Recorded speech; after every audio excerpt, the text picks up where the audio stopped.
আমরা হচ্ছে সুনামগঞ্জ টাঙ্গার হাওর এলাকার লোক। আমরা যদি হাউস বোটে না ঘুরি তাহলে কিভাবে হয় বলুন তো? আসসালামু আলাইকুম গাইস, সবাই কেমন আছো? তো আজকে আমি হাউস বোট দিয়ে চলে যাচ্ছি টাঙ্গার হাওর ট্যুরে। তো টাঙ্গার হাওর ট্যুরে গিয়ে আমরা কি কি করলাম না করলাম অবশ্যই সবকিছু এই ভিডিওতে থাকবে। সবাই পুরোটা ভিডিও দেখবেন স্কিপ না করে। যারা যারা এই সুন্দর হাউস বোটটিতে আসতে চান অবশ্যই স্ক্রিনে দেওয়া নাম্বারে যোগাযোগ করবেন। আর ট্যুরের সময় তো শেষই হয়ে যাচ্ছে, কারণ এখন পানির সিজন শেষ হয়ে যাচ্ছে, এখন চলে আসছে শীতকাল, তাই খুব তাড়াতাড়ি যারা যারা এখনো ট্যুরে আসেন নাই তারা চলে আসে। বুটটা যেহেতু আমাদের নিজের লোকের ছিল, সেই ক্ষেত্রে আমার ঘুরতে যাওয়াতে কোনো টাকা পয়সা লাগেনি। আমাদের যাওয়ার কথা ছিল ভোর 6টা বাজে, বাট আমি একটু লেট করে ফেলি, যার কারণে আমাদের বোটটা ছাড়ে প্রায় 11টা বাজে। যারা যারা আমার এই ভিডিও দেখে ট্যুরে যাবেন তাদের জন্য রয়েছে অনেক বড় একটা ডিসকাউন্ট। কি কপাল খারাপ আমাদের দেখুন তো, আমরা হচ্ছে এত সুন্দর এলাকার লোক হয়ে ঢাকা শহর পরে থাকতে হচ্ছে। তো ছাদে কিন্তু অনেক রোদ ছিল, তবুও দোলনার মধ্যে বাতাস খেতে খেতে চলে গেলাম টাঙ্গার হাওরে। খুবই ভালো লাগছিল, হাওরের বাতাসের কারণে রোদ যেন আমাকে চুতেই পারতেছিল না।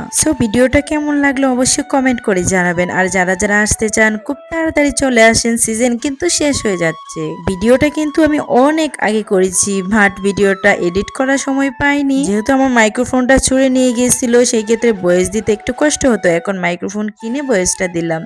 তো যারা যারা আসবেন তাড়াতাড়ি